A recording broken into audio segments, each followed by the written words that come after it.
নমস্কার, আমি শ্রেতা আর এই হচ্ছে আমার চ্যানেল মিলিস টেবিল।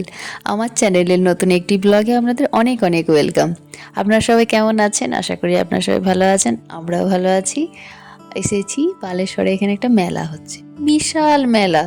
আগের বছর যখন আমরা ডিসেম্বরে এখানে শিফট হই বালেশ্বরে, তো আমরা এখানে এই মেলাটাই এসেছিলাম। তো আমাদের মেলাটা খুব বড় আকর্ষণ, যে আমরা এসেই আগে এই উৎসবটাতে যোগ দিয়েছিলাম। গতবারের মতন এইবারও আমরা চলে এসেছি আবার মেলাতে। এখানে প্রচুর নাগরদোল্লা এসেছে, এত নাগরদোল্লা দেখতেই ভালো লাগছে, মনে হচ্ছে দাঁড়িয়ে ঘন্টাখানেক দাঁড়িয়ে শুধু দেখি এই আলো আর এই নাগরদোল্লা। মিলি একটাতে চেপে পড়েছে, সে তার যেখানেই যায় একটিতে চেপে পড়ে, সে তার আনন্দ করতে থাকে। আর এই মেলায় হরেক রকমের জিনিস আসে। একটা বিশাল বড় মাঠ আছে, সেই মাঠে হয়। এখানে বালেশ্বরের যে স্টেডিয়াম আছে, সেই স্টেডিয়ামের মাঠে হয়। তো এখানে যে এত দোকানপাট হয়, ঘুরে ঘুরে প্রায় 2-3 ঘন্টা ঘুরতে লাগে। আমরা পুরোটা ঘুরিনি, ওই 1-1.5 ঘন্টা ঘুরেছি, অর্ধেকটাই ঘুরেছি, পুরোটা ঘুরতে পারিনি। আহ, তো আমি 2 দিন ধরে এসেছি, একদিন এসেছি হয়নি, তারপরে আরেকদিন আমি আর মিলু এমনি এসে পড়েছি।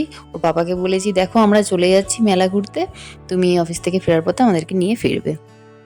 তো সেরকম করে 2 দিন ধরে মেলা ঘুরেছি।